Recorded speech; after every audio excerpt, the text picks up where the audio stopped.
Because you're doing all the talking. Okay, good. Yes. Let's move down to the middle a little bit. Andrew, you want to call the meeting to order? You're not going to have seating? I would just gavel it in, so just gavel so people are quiet. Good morning, everyone. Happy Friday. Before I call this meeting of the City Council to order, we have a special presentation. I'm going to turn it over to Councilmember Goodman. Thank you. I am joined by Council Members Cano and Palmisano, and I'd like to ask Nuria and the executive team of the 29% Club to join us up here to celebrate Women's History Month. Thank you, ladies, for being here this morning. So many of you know that due to the very low percentage of women in the workforce in the city of Minneapolis, approximately 29%, which we all find almost impossible to believe, an affinity group has been started for the purposes of bringing women together to facilitate leadership development as well as social networking and open up the doors for opportunities for hiring and promotion and working on issues that affect women who, quite frankly, represent more than 50% of the total population. And so we're here today to do a resolution regarding Women's History Month, and then just to hear from some of the women who have been working on the 29% Club and what they see happening going forward. So you have about 15 seconds to think about what you're going to say. This is a resolution honoring Women's History Month. Women's History Month traces its beginnings to 1911 with the creation of International Women's Day, and Congress designated March 1987 as Women's History Month. And whereas the month of March is observed nationally as Women's History Month to promote equality and celebrate women's roles in history and society, and whereas Women's History Month acknowledges and honors numerous past and present educators, scientists, activists, pioneers, leaders, artists, inventors, entrepreneurs, and elders with special ceremonies and activities. And whereas female employment makes up approximately, and I would say only, 29% of the city of Minneapolis workforce, and whereas to support women in the city enterprise, the 29% Club was formed in 2017 as an employee resource group for those interested in the advancement and empowerment of female employees, and has celebrated Women's History Month with events throughout this past month. And whereas the 29% Club offers female employees lean-in circles for peer support, networking opportunities, and a policy resource group. And whereas the 29% Club will offer the city of Minneapolis recommendations on action steps to support, retain, advance, and recruit women in our workforce. Now, therefore, be it resolved by the mayor and the city council that we commemorate the achievements of women and their role in the development and history of our region and our nation. And we join in recognizing the annual celebration of Women's History Month and the creation of the 29% Club. Thank you.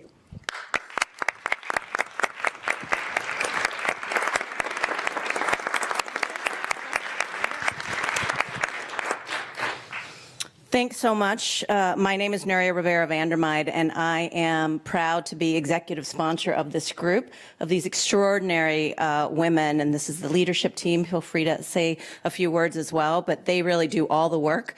I get to be a helpful supporter. But I want to say that this is a great year for women. CNN has marked 2018 as the Year of the Woman.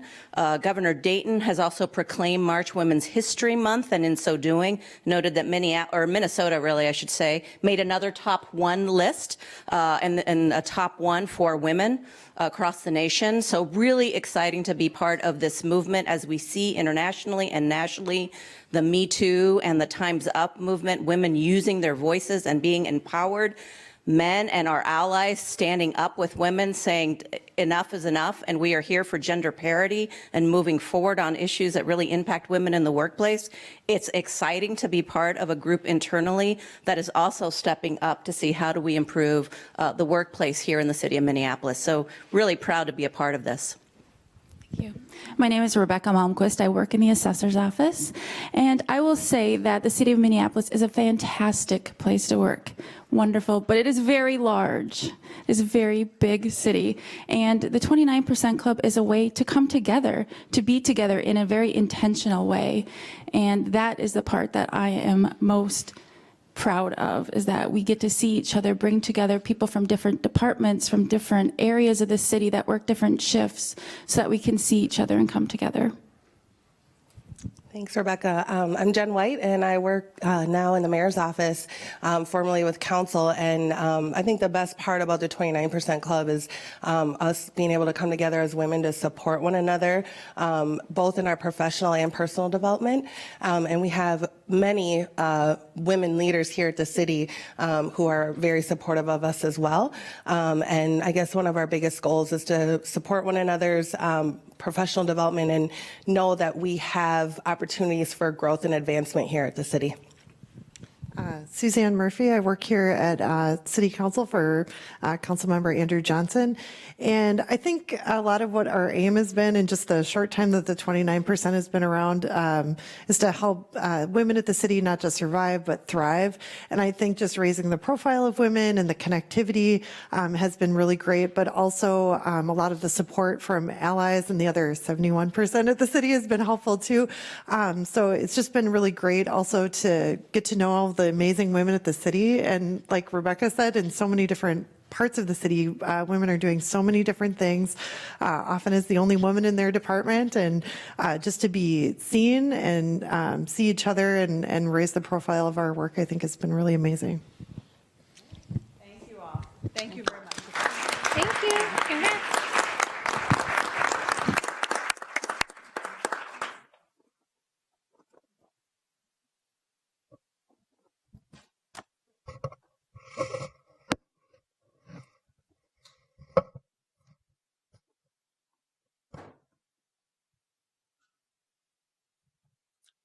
Well, good morning, everyone. My name is Andrew Johnson. I'm the Majority Leader of the City Council and will be presiding at this regular meeting today. I'll note that both President Bender and Vice President Jenkins are absent, which explains why I'm chairing. I understand that President Bender is en route from the airport and anticipates joining us shortly. With that, I'll go ahead and call the meeting to order. This is a regular meeting of the full City Council for Friday, March 23rd. The clerk will call the roll. Councilmember Jenkins is absent. Councilmember Schrader. Here. Warsame is absent. Cunningham. Here. Ellison. Present. Goodman. Present. Palmisano. Present. Gordon. Here. Kano. Here. Reich. Here. Fletcher. Present. President Bender is absent. Chair Johnson. Here. There are 10 members present. Let the record reflect that we have quorum.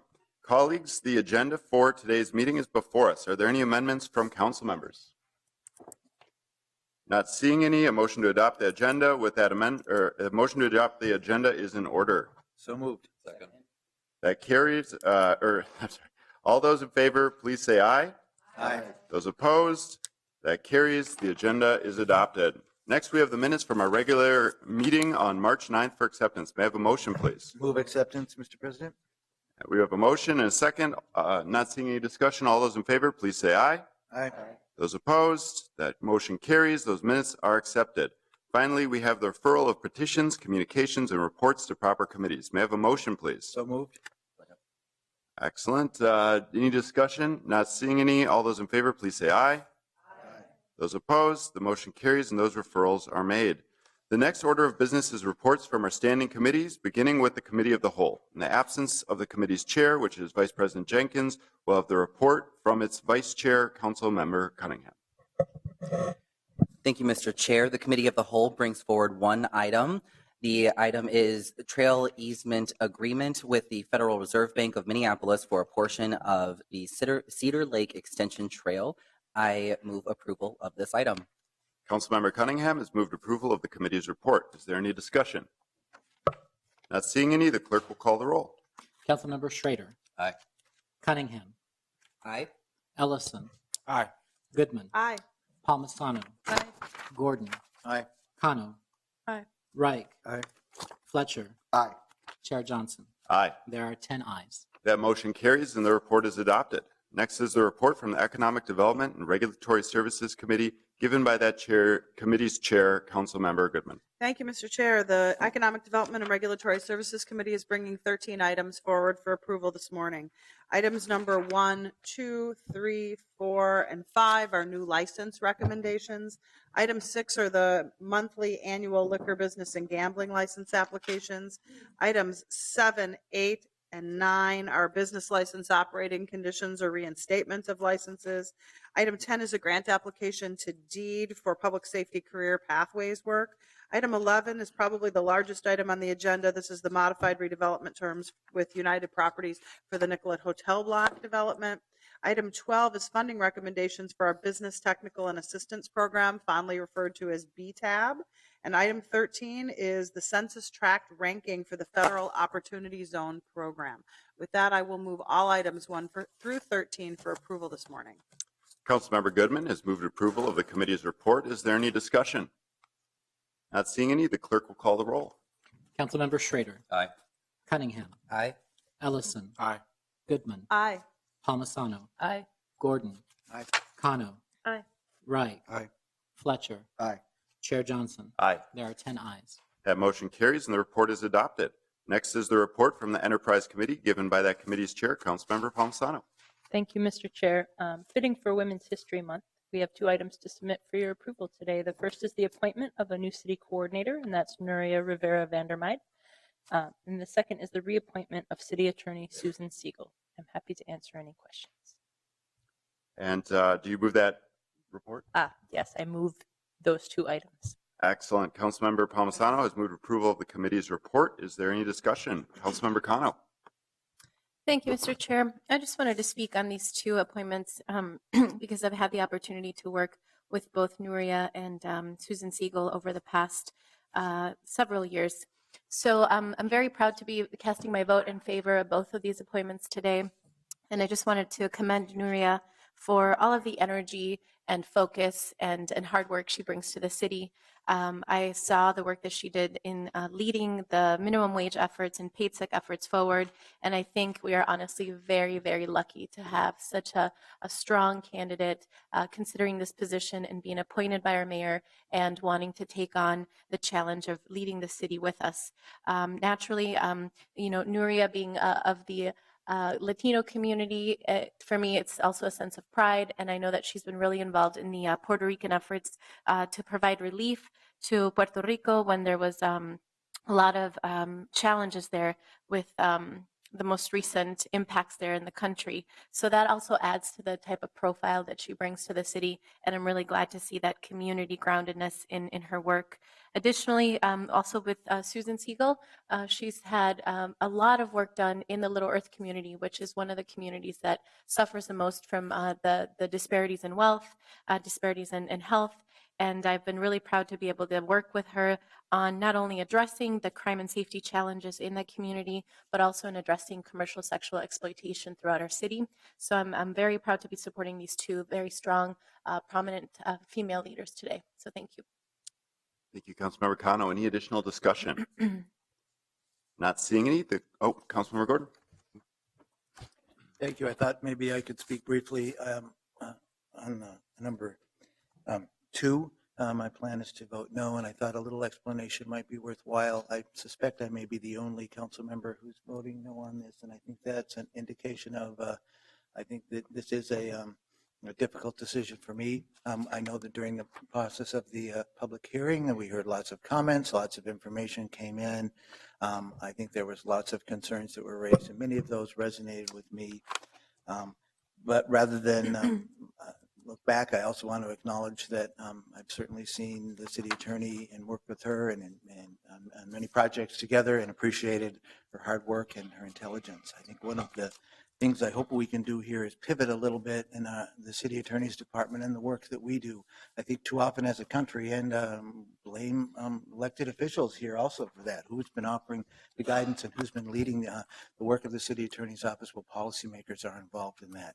And I think too often we err on the side of supporting the privileged, the wealthy, the well-to-do, and keeping the systems going and the wheels grinding. And I hope that we can do more when we're looking ahead, that we can help the least powerful and maybe the most disadvantaged, who and not necessarily those that are already doing well, including the wealthy and the powerful.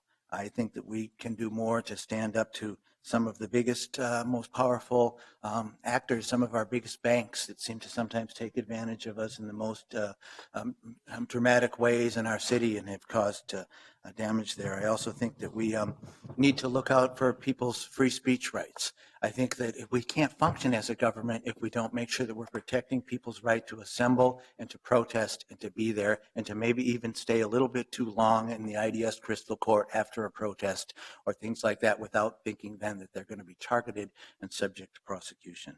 I also think that up here on the council, it's really important that when we're getting legal advice and opinions, we get to see the justification for differing opinions. I've disagreed on some pretty big decisions, and I'm sure folks here who paid any attention will remember the stadium decision with the city attorney's office. And I think it's important that as we're getting advice and we're talking about things, we understand that there might be differing legal approaches to issues, not only that one, but also on whether or not to put a charter amendment on the ballot. And I think it's important for me to make my decisions and others that we hear kind of the rationale, what's the legal defense of even opposing decisions, and what can let us make this, I guess, let the policymakers determine the best approach after getting all that good information. I also think that one of the big things that we need to do, and I know that we are making strides to do this, is to work harder as a council in concert with our attorney's office to dismantle the institutional racism. And I've seen movement in the city here, dramatic movement since I've been here. I've been here for a while now, and this wasn't even something we were talking about or thinking about 12 years ago. And I know that we are now, and I know that the city attorney's office is as well, but we can play a critical role in looking at how who we're prosecuting, what kind of alternative sentencing is there, who's getting charged, who's getting arrested. We're making some great inroads there, and also what to do to alternatives in terms of sentencing and mass incarceration.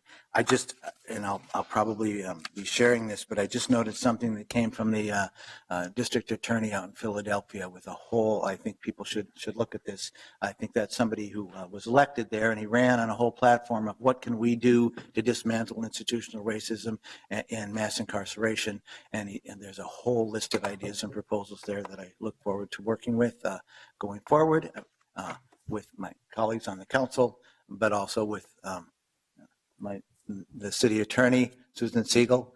I know that I haven't supported this appointment in the past, and yet we've been effective partners working on the areas that we support in common, and I expect to do so in the future. Thank you, Councilmember Gordon. Councilmember Palmisano. Thank you, Mr. Chair. I very respectfully but vehemently disagree with my colleague, Councilmember Gordon. Throughout the continued public hearings for Ms. Siegel, I just want to point out some of the things that we heard. They were things like creative ways to help people that needed to come in front of a judge to send reminders like text messages to help people show up for their legal appointments that helped and had great success. The driver's license diversion program so that people who owe and cannot pay outstanding tickets that they have still have the ability to get to work. Work with the underserved populations in any number of areas. Work with social services in a large variety of areas. Work to help the betterment of women. I have seen no other person at City Hall help to the betterment of those who are victims of domestic violence, those who get involved and are victims of sex trafficking, and that person is Susan Siegel, and I am honored that she wants to continue to serve in this role, and I support her wholeheartedly. Thank you, Councilmember Palmisano. Any additional discussion on these items? Not seeing any. Clerk will call the roll. Councilmember Schrader. Aye. Warsame. Aye. Cunningham. Aye. Ellison. Aye. Goodman. Aye. Palmisano. Aye. Gordon. Aye on 1, no on 2. Kano. Aye. Reich. Aye. Fletcher. Aye. Chair Johnson. Aye. There are 11 ayes on the first item, and there are 10 ayes and 1 nay on the second item. That motion carries, and the report is adopted. The report of the Housing Policy and Development Committee is next, presented by the committee's chair, Councilmember Gordon. Thank you very much, Mr. President. The Housing and Policy and Development Committee is bringing forward 3 items for approval. The first is passage of a resolution authorizing approval of the issuance of tax-exempt housing revenue bonds for the Riverton Community Housing Project, and also approving specific affordable housing goals for that project, with 15% of the units at 50% of area median income and 75 at 80% of area median income for 30 years. Second item is directing staff to create an internal conduct on premises work group. This is in response to the introduction of ordinance amendments there. And the third item is directing community planning and economic development and regulatory services and health staff to come back to the council by April 18th, or the committee rather, with a recommendation about creating a housing advisory committee. I will move all 3 items for approval. Councilmember Gordon has moved approval of the committee's report. Is there any discussion? Not seeing any, the clerk will call the roll. Councilmember Schrader. Aye. Warsame. Aye. Cunningham. Aye. Ellison. Aye. Goodman. Aye. Palmisano. Aye. Gordon.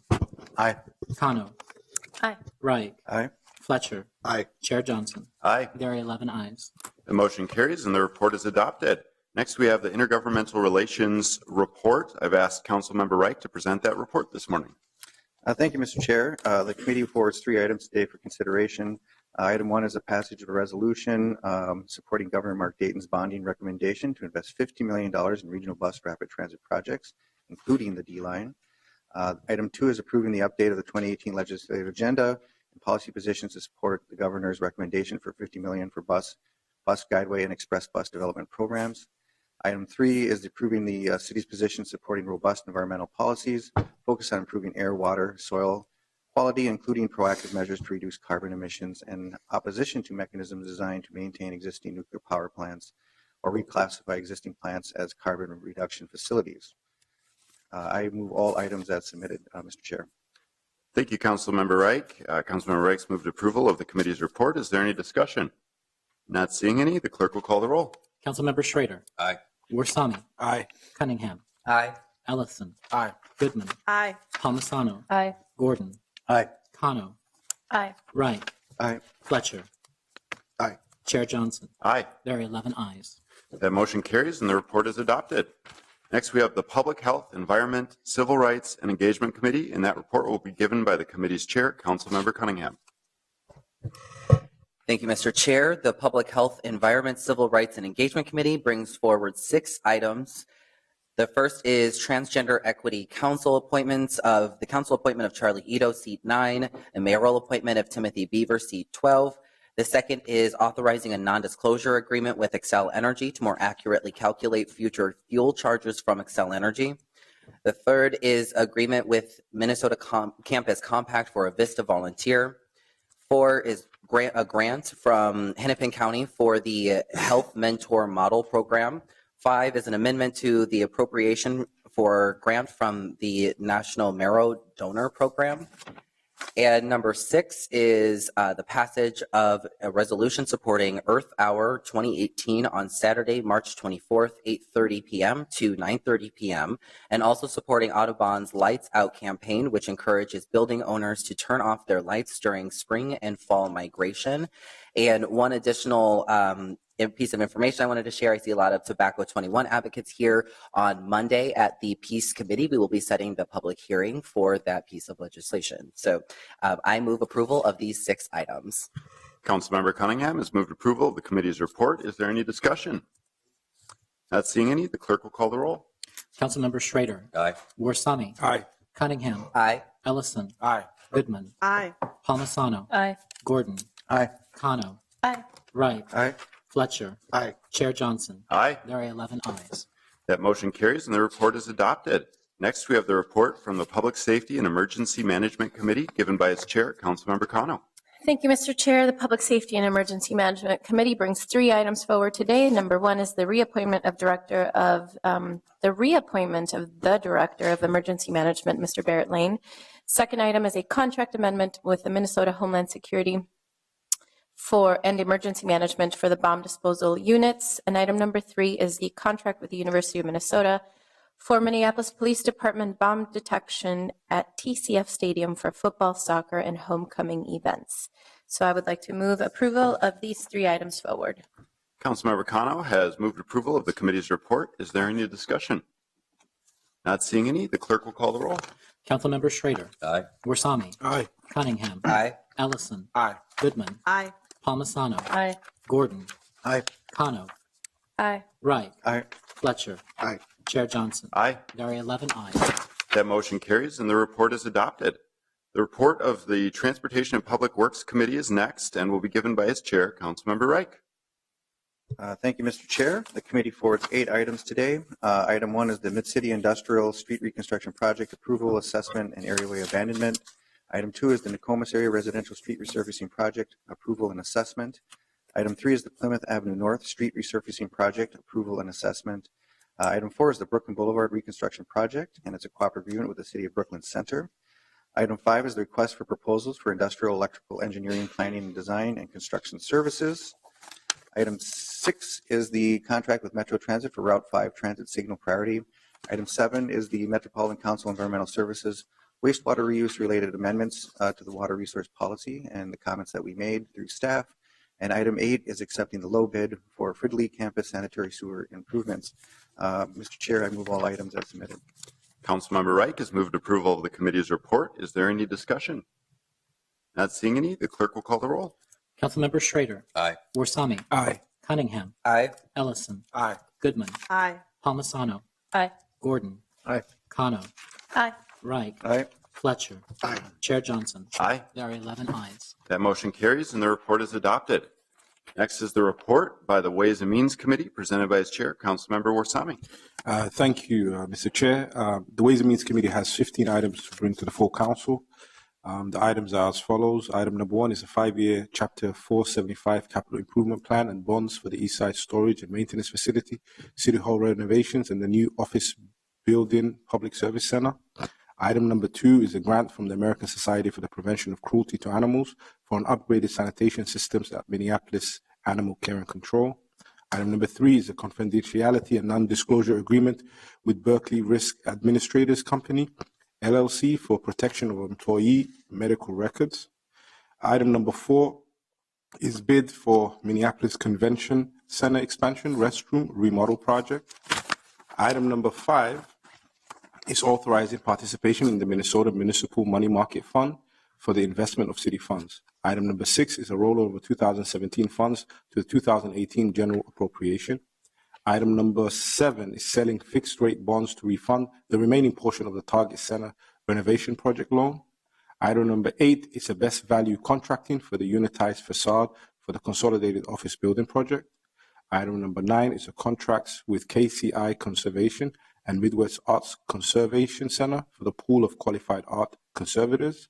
Item number 10 is the agreement with the Primary School of Behavioral Arts, LLC, for Creative City Challenge Temporary Public Art Commission. Item number 11 is a bid for official advertising for the city. Item number 12 is the 2018 Local Board of Appeal and Equalization. And number 13 is the members of the Local Board of Appeal and Equalization appointment. And these members are Tad Merinack, Sandy Losher, Patricia Werner, Earl Nutwell, and Jeff Larson. Item number 14 is contracts with various organizations for the provision of services for victims of domestic violence. And item number 15 is a collective bargaining agreement between Minneapolis Building and Construction Trades Council, AFL-CIO Trades Journeyman Unit, between May 1st, 2017 through April 30th, 2019. And I move approval of all 15 items.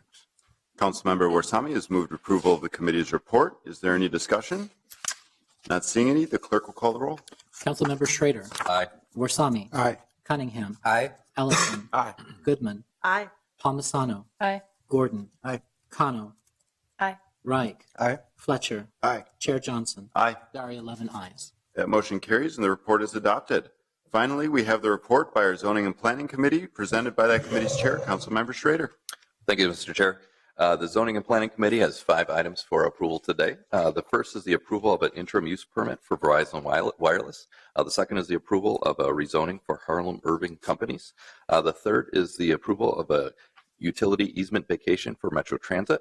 The fourth is the approval and passage of a local historic district designation for the Church of the Incarnation. The fifth and final is the local historic landmark designation for the St. James African Methodist Episcopal Church. I move all of these for approval. Councilmember Schrader has moved approval of the committee's report. Is there any discussion?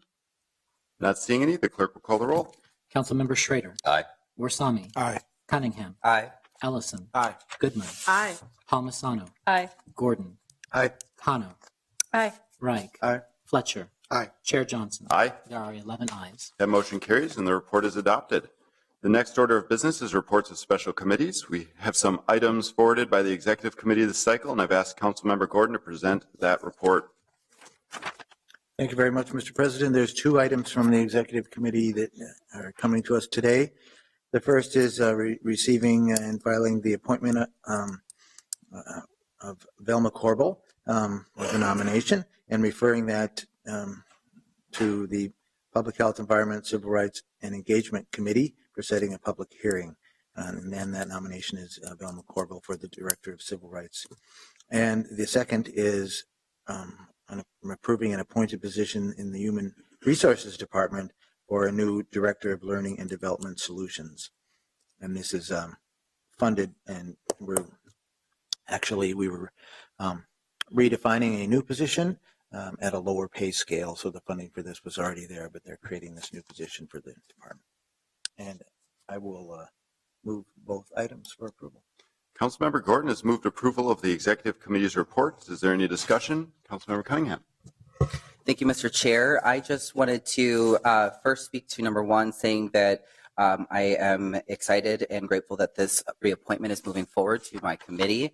I actually wanted to circle back to the previous motion that had been in the previous report, wanting to say that speak in favor of the reappointment of Susan Siegel. In addition to the innovative work in sex trafficking and diversion programs, she has excellent results for the city on important civil legal matters.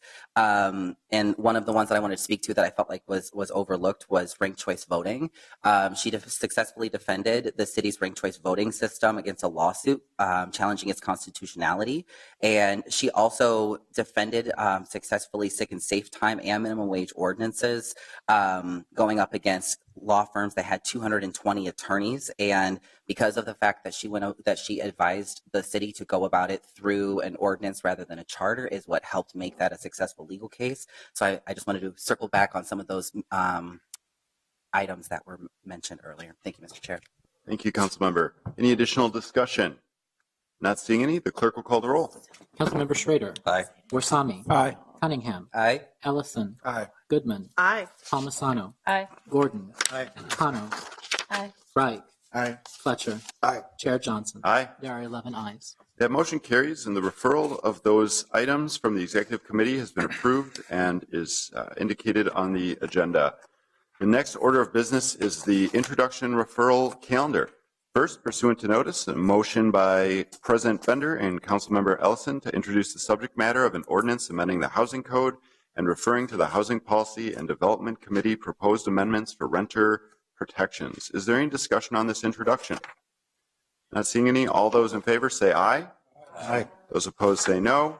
That motion carries and the matter is referred to the Housing Policy and Development Committee.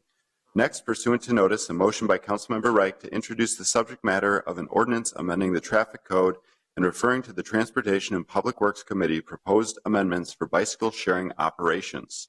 Is there any discussion on this introduction? Not seeing any. All those in favor say aye. Aye. Those opposed say no. The motion carries and the matter is referred to the Transportation and Public Works Committee. Finally, we have a motion by myself and Councilmember Ellison to introduce the subject matter of an ordinance amending the Licensing and Business Regulation Code and referring to the Public Health, Environment, Civil Rights, and Engagement Committee proposed amendments to increase the minimum age for sale or provision of tobacco products from 18 to 21. This is being introduced without prior notice, which requires unanimous consent to make this introduction at this point. Is there any discussion on this introduction? Not seeing any. All those in favor say aye. Aye. Those opposed say no. That motion carries, and the matter is referred to the Public Health, Environment, Civil Rights, and Engagement Committee. The next order of business is resolutions, and we have 2 resolutions today. First is a resolution requesting that the state legislature and federal government allocate funding to support the Minnesota Veterans Home in Minneapolis. Is there any discussion on this resolution? I'll go ahead and put myself in queue to just give a quick mention to what an immense resource that the Minnesota Veterans Home is for the entire state and the region, and especially our veterans that are in Minneapolis. And there's been a lack of beds, actually a decrease in the number of beds as they've increased the quality of service at a time when we have an increasing need for our veterans for this level of care. And so this is asking the state to invest in the Minnesota Veterans Home and in our veterans who served our nation so that they can get the care that they deserve. Any additional discussion on this item? All those in favor say aye. Aye. All those opposed say no. That carries, and the resolution is adopted. Second, we have the honorary resolution declaring March 2018 as Women's History Month. Is there any discussion on this resolution? Not seeing any. All those in favor, please say aye. Aye. Those opposed say no. That motion carries, and the resolution is adopted. That completes the business items on today's agenda. Are there any comments from council members? Any announcements? Councilmember Cano. Thank you, Mr. Chair. I do have an announcement. Reminder that next week we will be having our public safety community forums. It will be the first public safety community forum that our committee is leading on. It'll be at the Minneapolis Public Schools headquarters at the Davis Center on West Broadway. The information is available on Facebook and on the city's Twitter page. So we're lucky, and I'm very thankful to my colleagues on the Public Safety Committee for taking this on with me. I think it's a really good indication of our interest in having more transparency and access to local government. We're going to be tackling a few questions in terms of what the city is doing, what the community members think, and want to add or change to what the city is already doing on the topic of public safety and emergency management. We will also just be asking folks to dream with us. What would it look to have a city that has met everyone's public safety needs? So once again, that meeting is happening next week, Wednesday. It starts at 5 p.m. It'll be at the Davis Center on West Broadway, North Minneapolis. And our mayor, Jacob Fry, will be joining us, as well as our council president, for the first portion of the meeting. We will have interpretation available for multilingual participants, as well as a space for children to play in case families bring their kids, and there's a little bit of a break that needs to be had there. And we will also provide light refreshments. So I'm hoping that we have lots of community folks joining us. Thank you. Thank you, Councilmember Cano. Councilmember Schrader. Thank you, Mr. Chair. I did want to take this opportunity to mention that the Minneapolis Comprehensive Plan was released last night, so I encourage all residents as well as my colleagues to take a look at that. This is really an exciting chance to take a look at what our city could be, and I encourage you all to take advantage of that opportunity. Thank you. Thank you, Councilmember. Any other announcements? Not seeing any. With that, we have concluded all business to come before the City Council. A motion to adjourn would be in order. Moved and seconded. All those in favor, please say aye. Aye. Those opposed, that carries, and we are adjourned. Have a great weekend, everyone.